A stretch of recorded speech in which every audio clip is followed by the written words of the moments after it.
We may end up with no recording of today's episode. Well, it'll be on YouTube and Twitter, so I can download it there if I have to. So it's the Illuminati, man. It's a conspiracy. What's up, Joe? Just gearing up for Thanksgiving week, Yeah. Psyched. I'm headed out to New York. It's going to be friggin' cold, from what I understand. My wife told me today that it's. Yeah, I know. I see a big lake effect snowstorm rolling across the Midwest the next couple of days. So and she's excited because it looks like Thursday on Thanksgiving evening we'll have snow. So that would make her entire Macy's Day Parade, Christmas fantasy, Thanksgiving thing golden. So, dude, you're an awesome husband, man. You could dial that up for her, that experience. I just think that's so planned out perfectly, man. Well, you know what? She booked the hotel the day after Thanksgiving last year. So in New York City on the parade route, we're paying like $200 a night. You know what they charge for the rooms right now? $4,000? $2,500 a night. Yeah, exactly. A lot. Yeah. We would not be going. You know what you do? You scalp your room out for pocket the $8-10 grand or whatever, and you got some good partying money for the family. Mr. Muccioli, welcome to the show. One lonely spectator. Hey, buddy, we have a lot of people that listen on LinkedIn, on YouTube, and Twitter, but actually the majority of the people that listen to this show listen to it on the podcast after the fact. So thanks for joining us, man. And Fridays are our slow day, but yeah, we'd love to have your participation and comments. Thanks for being here. Yeah, good to see you, buddy. Good to see you. Tell me what's going on, Joe, while I try to finish up loading up what I've loaded up that I've just loaded into tabs and have no idea what the hell we have. Well, it seems like, the equities are all holding up okay. No big moves. I mean, Dow 30's up 125-ish. NASDAQ's up a tiny bit. Europe's up. DAX is up just under 1 point. Asia sold off a tiny bit, 0.1% last night. So I just don't see a lot of moves. BTC, of course, is still in that 16.6 range, and ETH is still around 12, I believe. Yeah, 12.05. So, not a lot of moves. I think everybody's just heading into vacation week in the U.S. Yeah, I think so as well. And that's going to slow it down at this point. Hey, Eamon, welcome aboard. Gaiman says it's 7 a.m. here. 7 a.m.? It is not. Wait, where the hell are you, dude? Hawaii? Yeah, are you in Hawaii, dude? Because I know he's West Coast. Yeah, no, he must be a little bit further. Mr. Muccioli's 6 p.m., so he's Europe somewhere. Eamon's in Hawaii. Are good for you, buddy. Thanksgiving in Hawaii, bud?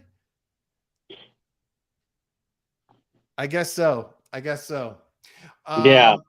So it just seems slow. I mean, the main interesting thing I would say that I did pick up on today was that, there is a lot more chatter about, in regards to the Fed and inflation, about the Fed kind of needing to take a pause for a second to assess what's going on. Because just like when we're in an upward growth environment, and the Fed always kind of misses the turn, basically, but when they should start cutting it, because it's lagging indicators. It's the same this way when you're tightening. Most of the effects of the tightening haven't even happened yet.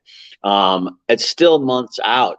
And we also don't really have any accounting of what's happening when the Fed lets, basically, 95 billion, I think, in bonds rolling off the balance sheet every month. So, as we know, those are shared bank accounts. So that money would normally get lent out at sort of the lending multiplier, I believe, is 10 or 11 for every dollar they hold. So it's pulling that potential liquidity out, which would be expansion capital for businesses and enterprises. And we don't know how that's doing, how that's slowing things. So there is speculation that they're going to just sort of potentially pause a little bit and see what's happening. I don't know if that means 25 bips or 50, but I'm just glad to see that everybody's kind of cognizant of that issue, that, again, this is like a super tanker. You got to start turning, 30 miles before the turn point. It's not like, Waze where it's like, turn right now. And you go try and get out of there. It's different. So that's interesting to me. That's awesome. That's a great perspective. Hold on. I'm sorry. I'm still trying to load shit up. Chuck, I'm getting that graphic you sent me loaded up. Actually, I'll go ahead and open that page. Well, I got so much going on here, Joe. I'm out of my mind. Yeah, Chuck, I was telling Brad that I kind of been just laying low at Twitter this week because, it just becomes all consuming. Well, so I want to talk about Elon Musk and how he's doing. Okay. I've been railing on him pretty hard. I've been railing way too hard on it. But I just can't stop because it just kills me. So let's see here. I'm going to show you the graphic that Sean sent me. Hold on. Where is it? Fark.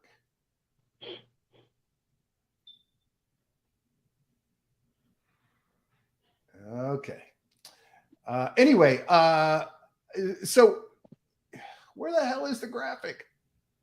Here it is. Okay, let me load this up. Chuck. This is from Chuck? Chuck. All right, cool. This. Twitter.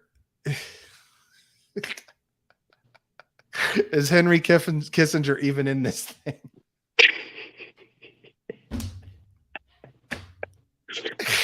Oh, shit. It cracks me up.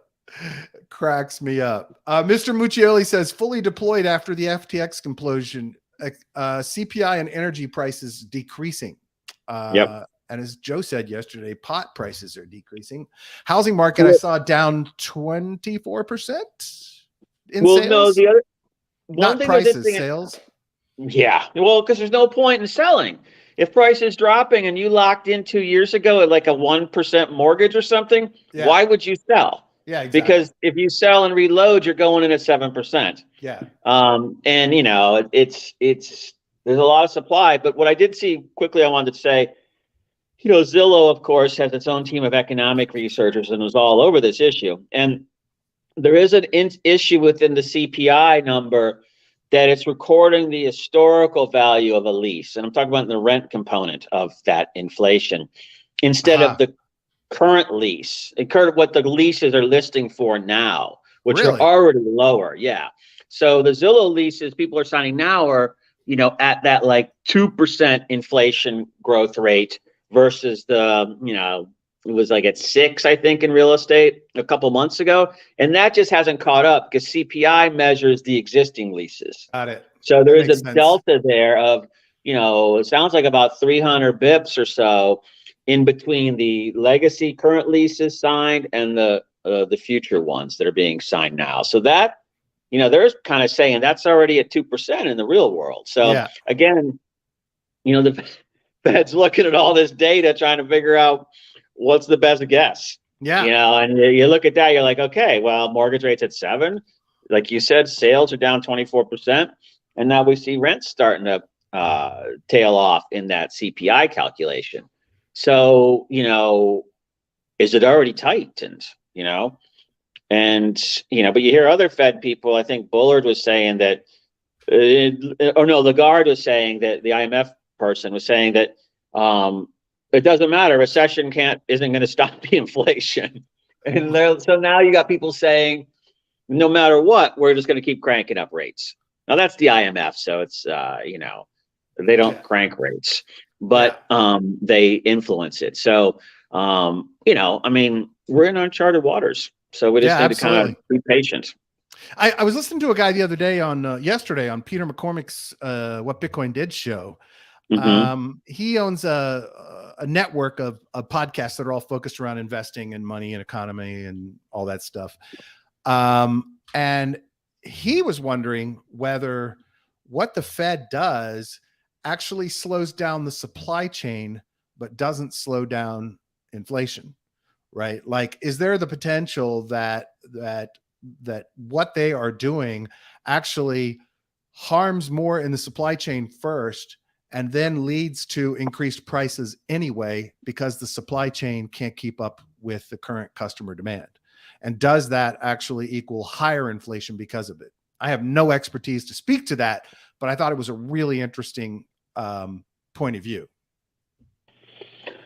Yeah, I guess it depends on where the contraction starts. If the contraction starts where the consumer doesn't buy the item on the shelf that day, then Sure. supply stays there. But if the contraction starts at the production side of the supply chain, then you're right. Then less stuff is going to flow through. So you're always going to have a shortage of supply, no matter what the demand is. But I don't know if and has the I don't think the supply chains. I mean, look, I still can't get half the shit. I can't get fucking sriracha sauce at my local grocery store. I mean, that's a crime.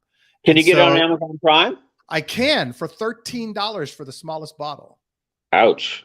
So it's like toilet paper during the pandemic. Yeah. So I don't think our supply chain has caught up yet. And so I think his point, again, I'm not saying he's right, but I think his point may have some basis in reality, in that if there's any impact from the tightening, from the actions they're taking, and it hits supply chain first, there could be a risk of a shortage of supply of basic goods, much less, luxury goods or whatever else we buy extra, that prices keep going up.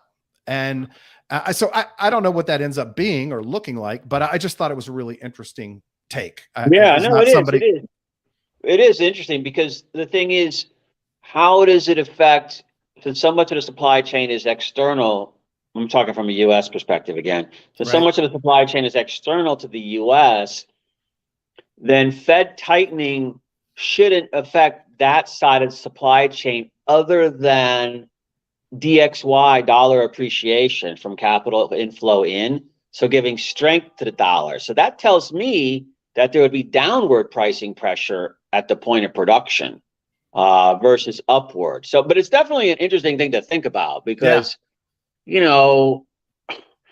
I think the overriding mission here is to get back to, whatever the new normal is. As we talked about, you and I think talked not on the show about this, but, up until like 2000, the dot-com crash, the normal was always 6%. It was the 6% risk-free rate. And so every investment you looked at, you compared against two numbers. The 6%, which was the treasury rate, could you beat that? Because that was the do nothing and make 6% move. And the other number was the stock market average annual return rate, which I think right now is about 11.8%. So anytime you went into risk, you were evaluating against S&P 500 index, which was at 11.8%. The do nothing play, the do no worry play. Right. So you always had to find higher. Well, I think we're trying to get back to maybe 4% or 6% on that risk-free rate. Make that the new normal, because then when you got to tighten, you're going up from there. And when you got to cut in a recession, you're cutting from there. It's so important for us to get off that zero line that we were on for 10 years or so. Yeah. And get up to where we can cut, because what killed Japan for 30 years was the fact that they had to go negative interest rates to try to stimulate growth. And it's, I don't want to say it's impossible, but it's pretty much, the toilet's already starting to swirl at that point. Yeah. And so it's kind of like you're forestalling the inevitable. So to me, I think that's the critical thing, is to get off that zero. And we're at 3.78. So even if we sit around 4.25, or even like the other guys say 5, I think in March, that becomes a new normal. And you wait out the Fed balance sheet stuff, and you wait out the effects of all this tightening. You see where you are. And you could probably sit there then. It might be that is the new number, 5%. And then we're kind of did the impossible. We got back from the, it all started in the dot-com crash, okay? Because that's what led to the real estate bubble. So, we kind of got back to where we're back in the 90s again. And the 90s were a really good time for me. Yeah. So, yeah, absolutely. Let's get there. I hope I'm right. I hope that's the plan. Chuck brings up a really good point. Stats from last month said over 70% of inflationary price increases are accounted for in excess corporate profits. And he said in previous inflation cycles, that was 20% or less. So the greed is real. Now, I would say that probably a lot of CEOs are thinking, I need to get the money while I can. So I'm jacking the prices up while everybody thinks it's inflation, so that when the recession comes from what the Fed is doing, I'll have cash in the bank. That may be part of it, and greed, but it's just very interesting. It's called price gouging. And, but like you said, there's one other factor. It's the catch up from the pandemic years. True. So, you got to expect a little of it, is my guess. Niblet says tightening odd logic, raise the price of capital to address high prices by raising prices because high prices are the cure for high prices. I love That's how you slow it down. Niblet says shit. Sounds like a 9-9 loop, doesn't it? If I only could pick one person to follow on Twitter, it would probably be Niblets, because this is the I kind love of shit reading he his tweets. stuff, He just needs to be more often. I just need more Niblets. I need more, dude. Eamon said, what? The FTX hack was actually Bahamian regulators seizing funds through SBF. That's insane that they did that by losing many millions of users' funds in slippage. So the news today, and I don't have a lot of FTX coverage, by the way, loaded up, like none, I think. Maybe a couple of things. I'm tired of it. Yeah, me too. The news today, though, was that, in fact, the Bahamians called up Sam and said, dude, under our regulatory framework, you must send us all of the tokens you have. So despite the fact that everyone thought it was a hack for the last 3 days, and people I think even Sam said it was a hack, that, whatever it was, $420 million worth of tokens, those were actually being sent to the Bahamian SEC's multi-sig wallet. And that's where the funds are. What this has spurred into, though, is what's going to be fun to watch. Not for people that lost money, of course, but it's going to be fun to watch anyway. Is there is now the Bahamians are not backing down. They're not so sure that the U.S. should have the bankruptcy filings or any jurisdictional stuff around security stuff. So I don't know how that gets dealt with. I have a feeling it's just going to get dealt with by the U.S. saying, fuck you, Bahamas. But going to be real interesting. And now they've got a hostage. They got $420 million of user funds that they don't have to give up. So they at least have a little leverage on it. We'll see what happens. Yeah, no, I think it was an interesting move on their behalf. Get the custody of the wallets or the crypto. Yeah, it's the smart move. It was a Bahamian company, right? Yeah. It seems like they would have the rights to do that. So, FTX, Alameda, they're all Bahamian registered companies. But they might. But you're right. The U.S. will just say, yeah, really? Okay, so we'll do it in a Bahamian court. And here come 4,000 U.S. lawyers showing up in the Bahamas for the court. And it's a fucking ceiling fan and a porch, basically.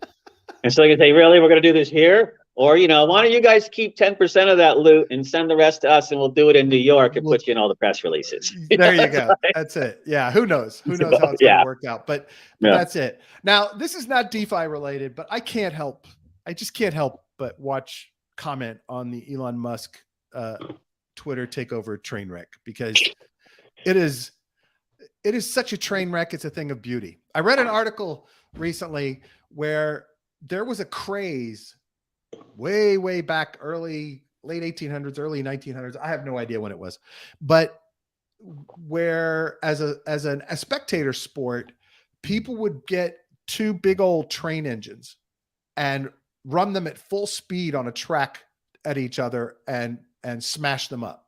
And a lot of people died because the steam engine would blow up and metal shrapnel would fly into the crowd and kill all the people spectating and watching. But it was like a craze. They did it for several years. People made a shit ton of money crashing train engines, right?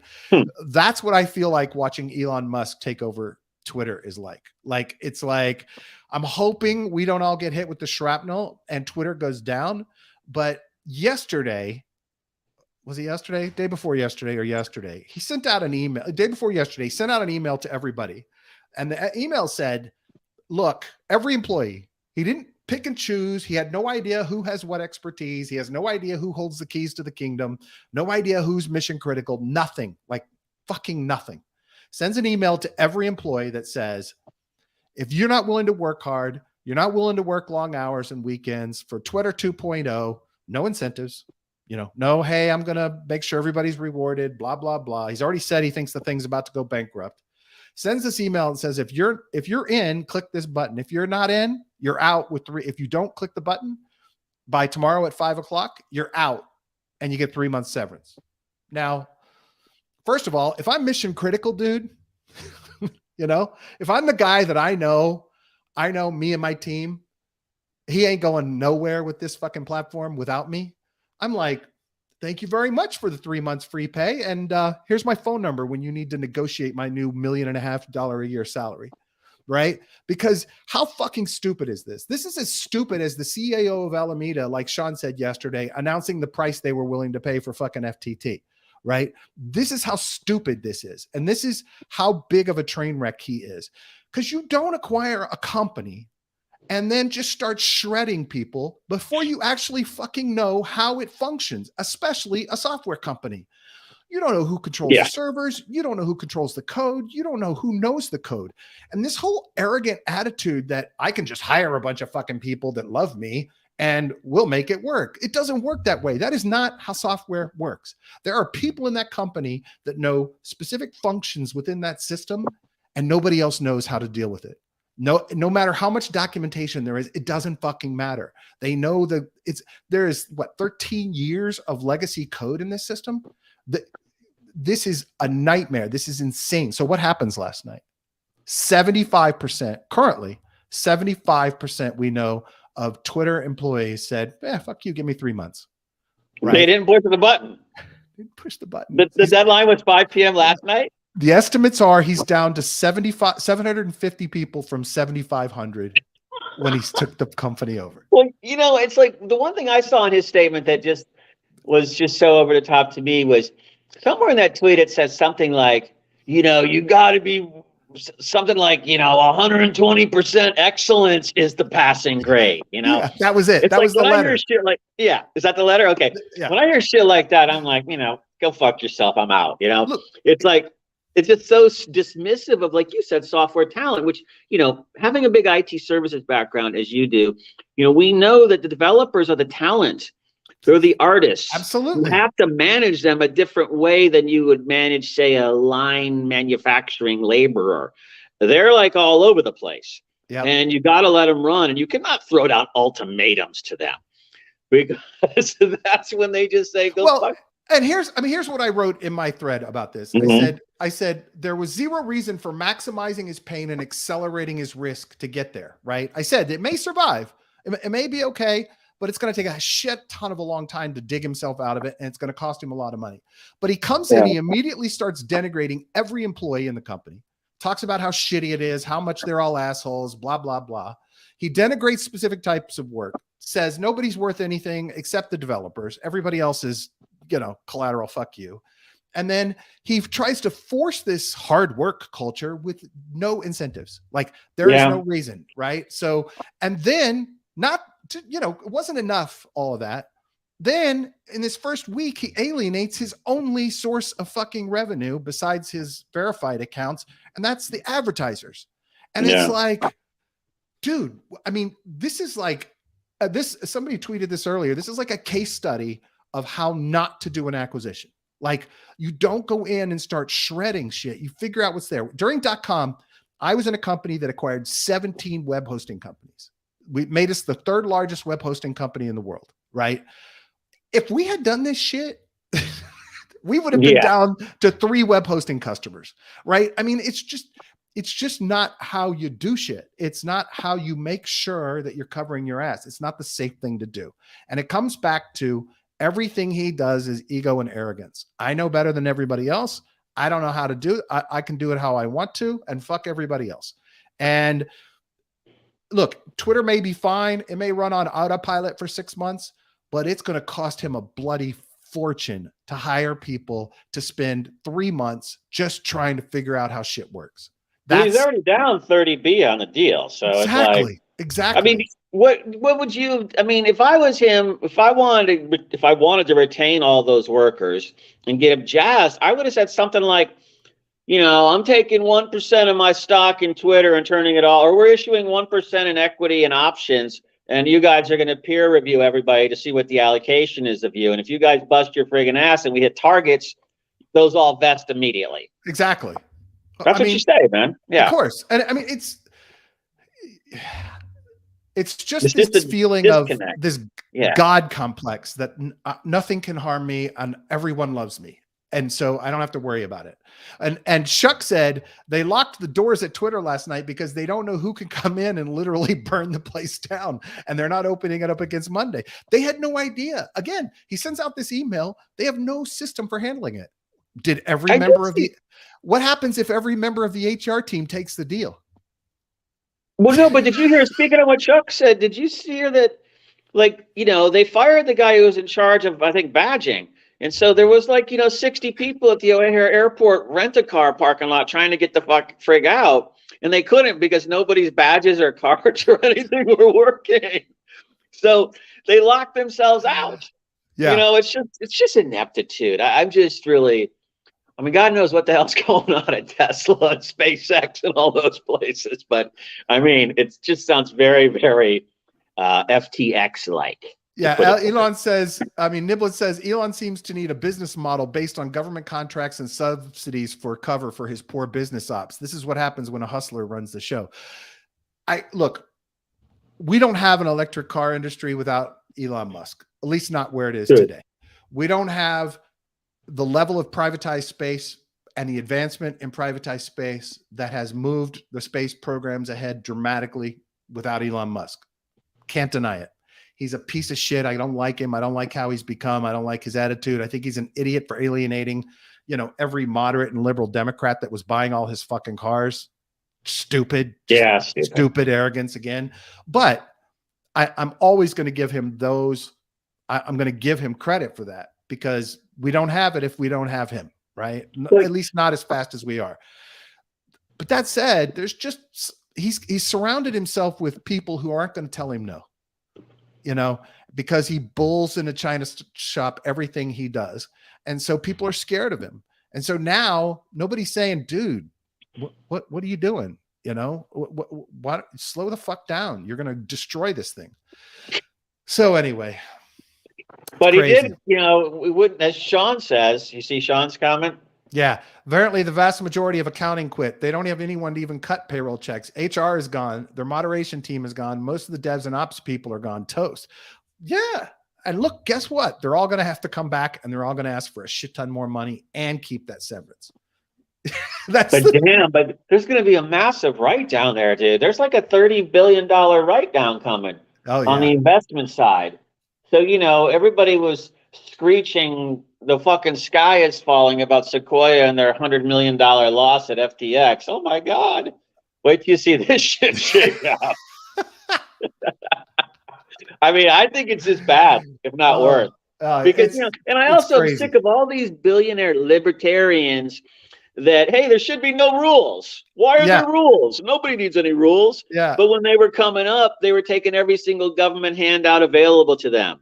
It's like Sean says we don't have dog coins in the place they are without Elon. Yeah. Or good point. There's got to be a better word than that. Like instead of shit coin and dog coin, maybe there's dog shit coin. There you go. There you go. Oh, that's hilarious. That's hilarious. Okay, let's get back to crypto, DeFi. Oh, I was just on a Twitter Spaces with a bunch of institutional guys, and there was a guy on there, a DeFi guy. Like, there's this one guy, Ross Gerber. He's a really good guy. He and I have had communications in the past, DMs back and forth and stuff. He's trying to be crypto advanced. He's trying to onboard a lot of wealthy people that are his clients. He's got like $2 billion under management, whatever. And he's trying to onboard a lot of people into crypto. So he's built systems for that, but it's all centralized. And the whole conversation was about centralized exchanges, etc. This guy got on. There were like 2 or 3 other like banker institutional types on the call talking about we must have regulatory, we must have security, blah, blah, blah. And this guy starts just fucking screaming at them. You motherfuckers are all crooks, blah, blah, blah, blah, blah. And the moderator didn't shut him off. So it was like this like massive rant. I was like, dude, what are you doing? What are you doing? So I got on and I'm like, look, we're early stage people, it's like what you and I were talking about the other day. This is like pre-AOL discs and people are still figuring this shit out. and people aren't going to all self-custody, and all these centralized exchanges are speculative. We get all of that, but this has to evolve, right? This isn't going to happen overnight. There's a lot of pain to come. So anyway, it was a really good chat, but it cracked me up. This guy, he obviously lost some money in FTX because he was pissed, just pissed. Who was he venting on? I was venting on everybody that was institutional on the panel. That was institutional DeFi, or that was TradeFi institutional? TradFi, and they were all crossover people. They were all. I wasn't sure if he was attacking them in the way of, bankers are evil thing, or if he was attacking them in the way of, I lost a shitload of money in FTX. That's what I couldn't quite get. Yeah. Now his what he was saying was, you guys are all corrupt and bad because you're working in the centralized exchange world. Got it. But you're a TradFi guy, right? It wasn't like all TradFi is evil, although he would probably say that. And he never said he lost money in FTX. It just sounded like somebody who's really not having a good week. So he was more of like a BitBoy level of intellectual exchange. Exactly. Okay, really got it. Well, I'll give you just a hint for everyone. With these institutional types, the screaming and stuff isn't gonna get you anywhere. I don't think he cared. Yeah, but I mean, it's not. But if your goal is to advance crypto in different ways, or to, as he said, onboard TradeFi capital into DeFi, I think you said, I don't think that's the way to do it. No. Look, myself, because the bottom those guys line aren't receptive to that. What I said to him was, look, there are a million ways this is going to happen. Right. Ross is bringing on people that are traditional finance that just want to hold an asset. These people aren't going to actively trade. They're not day trading. They're not doing anything else, right? They're building a portfolio. They're not going to be DeFi guys for another 10 years, right? And then the other speakers are talking about, Swan Bitcoin was on there, and how they actually help people automatically self-custody after they buy centralized from Swan, right? And so there was all this stuff. But anyway, part of that reason I brought that up is the other day I tweeted about what we had talked about with how difficult it is to decentrally buy Bitcoin. Yeah. And somebody commented on my tweet about this site, this dApp that I'd never heard of called Hashflow, which is a DEX, but it's a DEX with no AMM, no liquidity pools. It's all market makers. So guaranteed no slippage. Prices are guaranteed at the time of execution.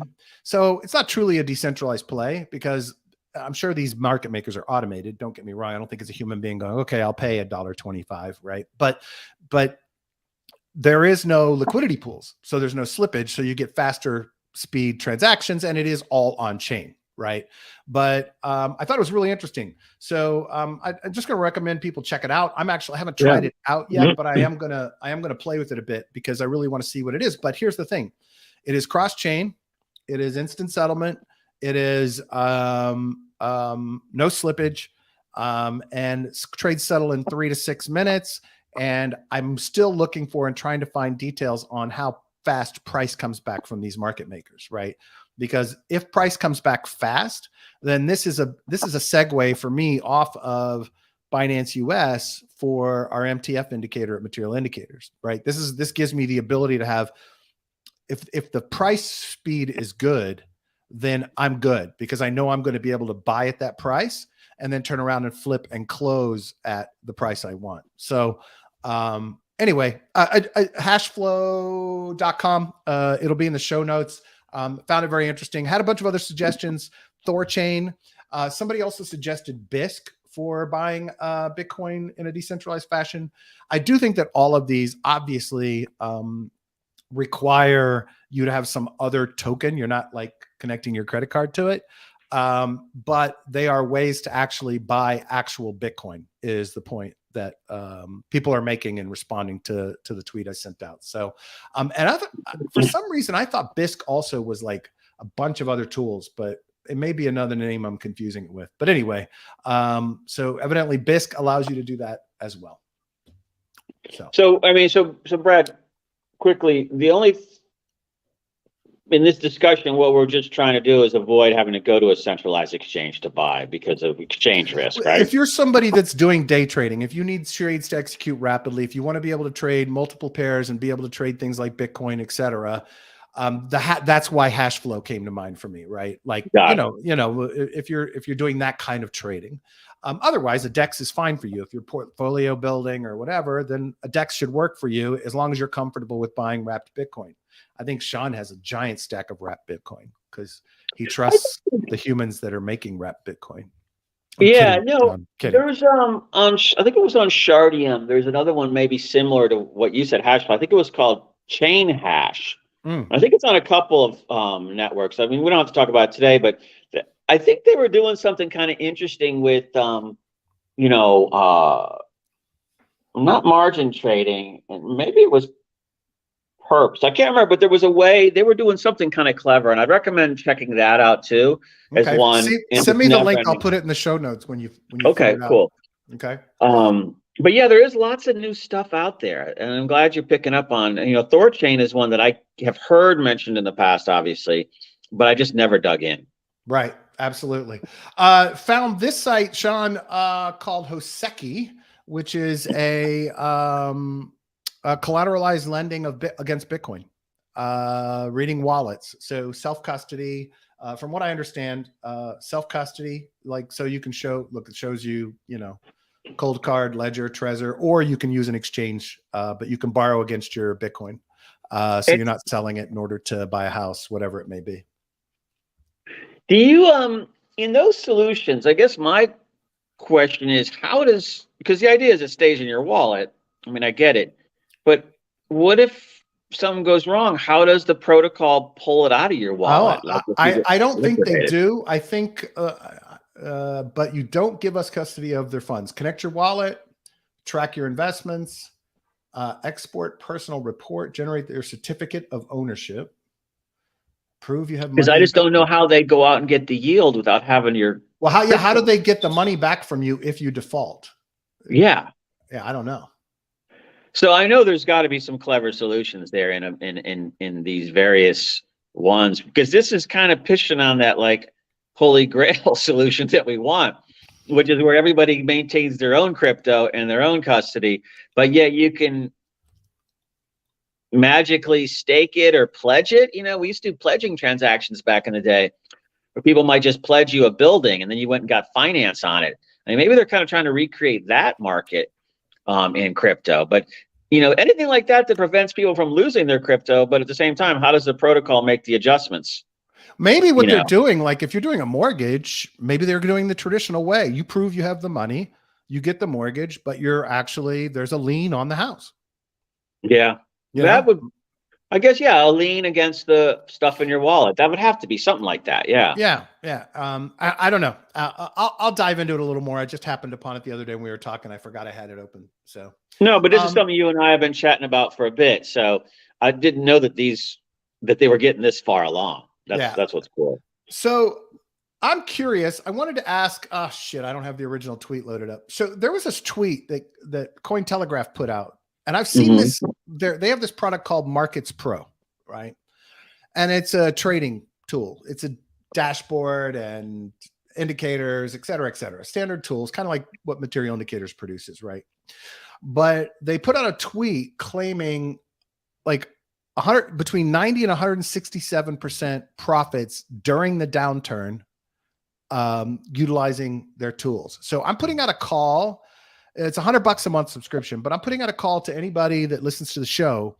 If you're using this project, please DM me on Twitter, Telegram, B05 Crypto, Discord, B05 Crypto, #21443. I'm just curious what your experience has been like it, because I'm a little bit fascinated by it. Not DeFi. This is, I think, strictly centralized exchanges, but I'm just curious about how it works and how it functions.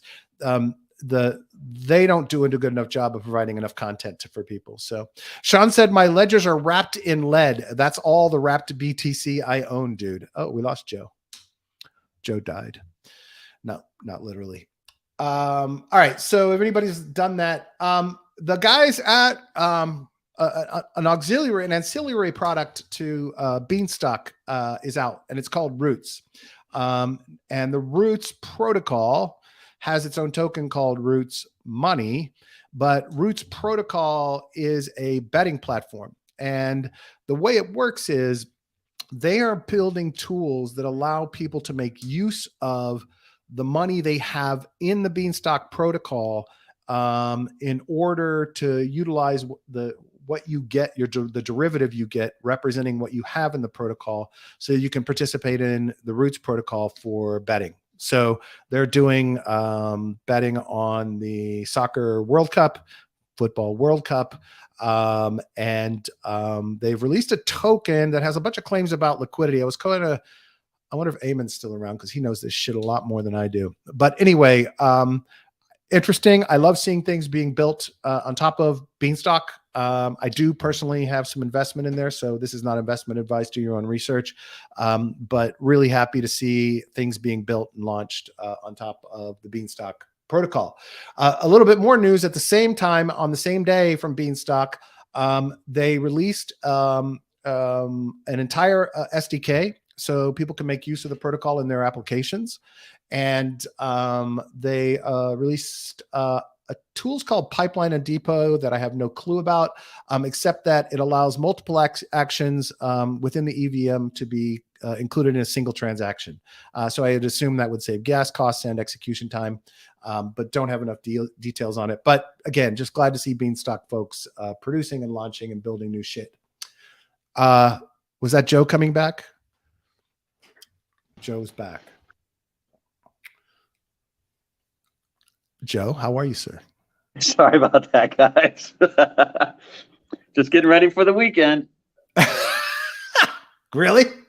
No, I mean, yeah, somebody was messaging me, so apologies. And I have one last thing. OKX is launching a $100 million market recovery fund like Binance is. I think it's to help provide liquidity, help protocols that are in trouble, yada, yada, yada.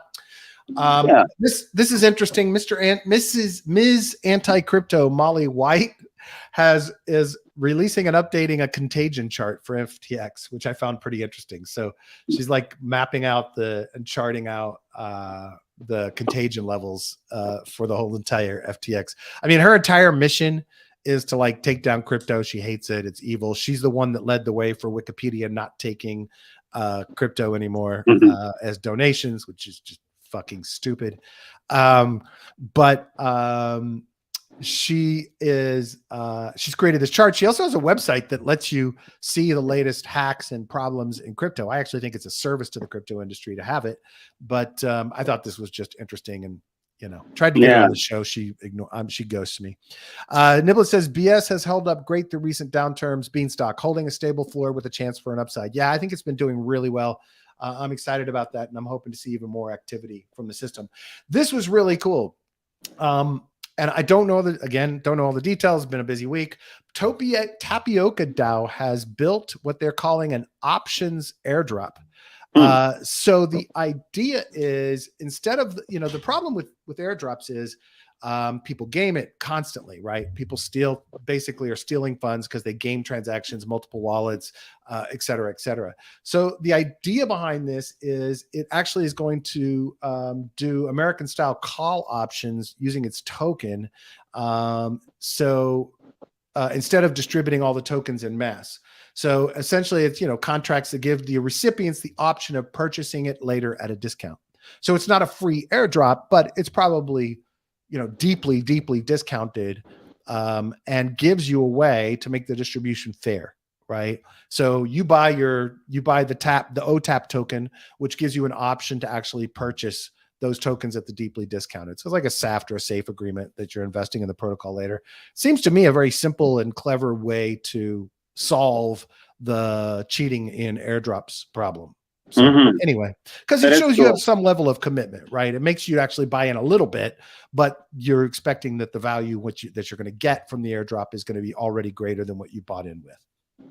Like if you bought right, you're paying 10 cents on the dollar off the current price when you get hired by somebody. That's your price for the next 4 years. Over that time period, when you go to buy the stock, you're paying the price that you were given, but that stock price may be $5 now, even though you're paying 10 cents a share now. So that's the concept. No, I like it. I think it's a good idea. One thing I keep forgetting about that I wanted to mention is that everybody remembers old GBTC, grayscale. Oh yeah, all that shit that's going down with that. What's going on? Yeah. So no, look, somebody pointed out the other day that it's trade. It used to have the grayscale effect, which dealt with, I guess, when these things were being distributed. It was essentially another kind of equity play to get BTC exposure in the normal markets, and so evidently it's trading at a 43% discount to value today. And the whole bet is, do they get the spot ETF ever approved? So if that gets approved, that 43% goes away, it normalizes it. When it goes back to zero, that represents like a 75% return on investment. Wow. So a lot of people are talking about that. But the risk is they don't get that. Exactly. They don't get approved. And so then it just keeps deteriorating in value. Exactly. So the question is the SEC going to support a Bitcoin spot ETF? I think so, yes, eventually. Who's going to get the first one? I don't know, but you know who stepped back in heavy 2 days ago on GBTC? Kathy Wood, love her or hate her. But she hasn't bought in there since 2020. So she's making that bet. So she's betting on that. So, you have to assume these people have sort of, intelligence networks out there running. Yeah. To gather,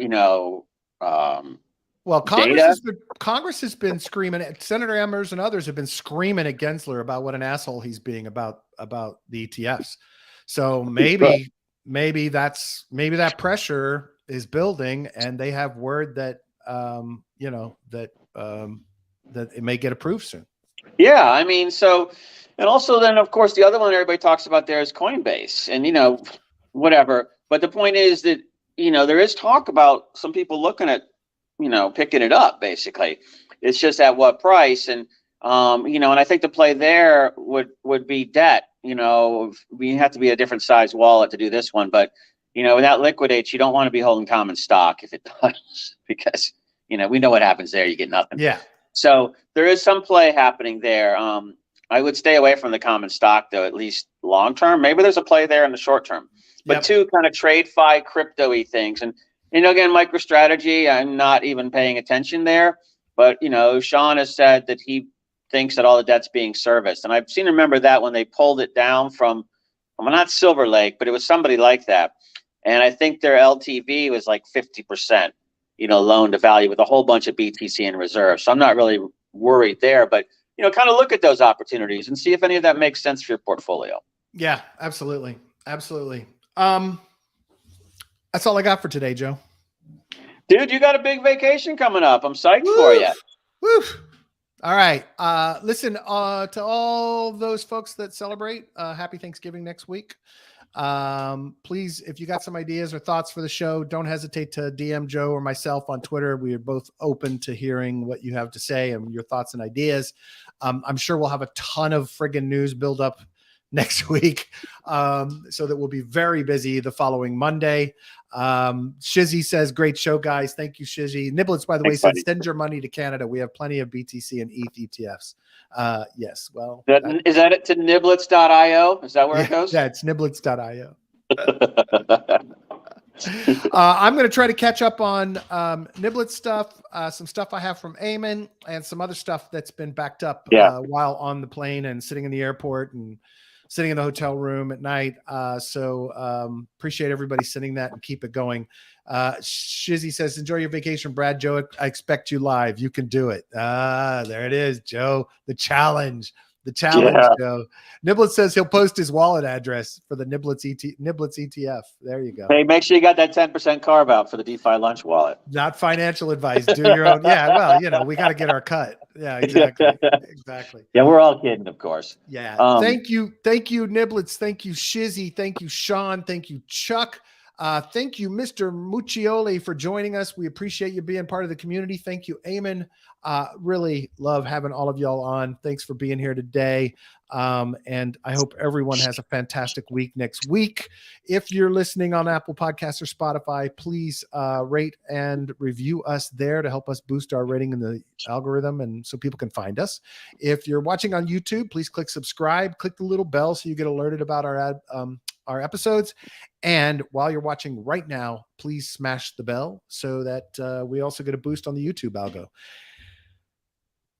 That's all I got. Joe, everybody stay safe out there. Yeah. I'm fuzzy. I don't want to go. Yeah, let me do while you get your Barbara Stanwyck porn shot ready. Let me look for all you TradeFi guys that maybe got burned by FTX. You're looking at the space, you don't know a lot. Go to our share drive at Pathfinder 305 reports at the Mission DeFi Reddit hub, our subreddit.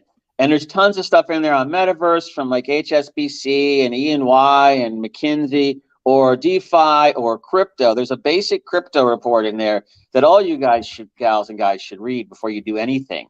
But, you guys are heavy on analysis. Go to our share drive. Brad, what's the link? Reddit.com/Mission DeFi. Perfect. And you'll find it there. And bone up over the holidays. Yeah. And again, another request. The problem, I don't know, but the problem is that it's hard to just talk to yourself. And it's hard for me to do that because it just turns into a lot of like, okay, because there's no one to have a conversation with. So it's almost like I could probably do a pre-recorded stream and shoot it out and get it all in 15 minutes. Otherwise, you're just going to buttering around. You know what I've been thinking about doing? I've been thinking about recording some snippets about some projects. So if I get some time, to do that this weekend and early, I may post them up and then you can comment on them if you want to, or we can just post them for the live show and let that stream. That way, at least there's some, people get to see a little something. Yeah. Yeah. And maybe I'll come up with some ideas, did I drop? No, you're here. You're just frozen. Okay. Yeah, no, there's multiple browsers going. Joe is the Ed McMahon to Brad's Johnny. Yeah. The one I think is the best. What was Howard Stern's guy? Not the woman. Well, yeah, but what was Howard Stern's? What's her name? I don't know. Am I coming in on a third link here? Are you going to do three? Oh, we got double Joe. Yeah. That's just so many windows open. Hold on a second. There you go. I got rid of there we go. I could live stream Thanksgiving. That'd be fun. Yeah, we could have a snow dog reunion. Maybe we can grill a dog or something. That's the way that turned out. But, to me, it's that these breaks are nice because it give you a chance to pull back a little bit, think what's up, and kind of come in fresh after the holidays. But you got to get away from the screen sometimes. And, this is the time to do it. Lots of, that's on a screen, sports, but, it's like, there you go. Read a book, I guess. There you go. But look, lots of research. My feeling on the space is, this stuff always happens. It's inevitable, these little corrections and bumps and stuff. But the long-term thesis is still sound. That's right. And, the macro stuff we can't do anything about. But what we're building in the space is the next generation of, if we lump it all into Web3 and Metaverse and everything and, internet transactions, blah, blah, blah, blah, blah, that's where it's going. I mean, I don't think anybody denies that. And so we have to be willing to take these hits. But other than that, I look, this is, Brad and I have been through like many cycles, not just crypto, but, traditional cycles of tech. And it always comes back. So the people who lose are the people who dump and capitulate at the very, very bottom. At that point, there's no point in selling. Yeah. So it's absolutely. You might as well just get some cash flow somewhere else and wait for the rebound. Patience. Right. That's right. Cycles. It's all important. But, just don't do anything crazy. Be safe. Enjoy the holiday. And, maybe we'll see you during it. If not, we'll have a big scrum fest on Monday after. Yeah, and listen, I'm grateful for all of you that participate and join us and have the conversation with us. So thank you very much, and I hope everyone has a happy Thanksgiving. What are you laughing about? Yeah, Shizzy, I see that one you put up there, buddy. There But you we don't go. want to hurt Brad's feelings. Won't hurt my feelings. I'm all for it. Go for it. You guys should do it. Absolutely should do it. I'll have to research how to set it up and everything, but I'm sure it's pretty easy, right? It's really complicated tech. Just message me if you want to do something, Sean. You know what? If you guys want to do it, message me and I'll set up the days and times. Don't worry about it. Oh, perfect. Okay, cool. Yeah. Okay. All right. Well, I'll tweet out everything to everyone so you'll know what's up, and Brad will retweet too. So that's right. Absolutely. Take care, everybody. Happy holidays if you're doing it. If you're not here in the US, I hope you have a great week, and we'll see you a week from Monday. Take care. Joe, have a great day. You too, buddy. Happy holidays.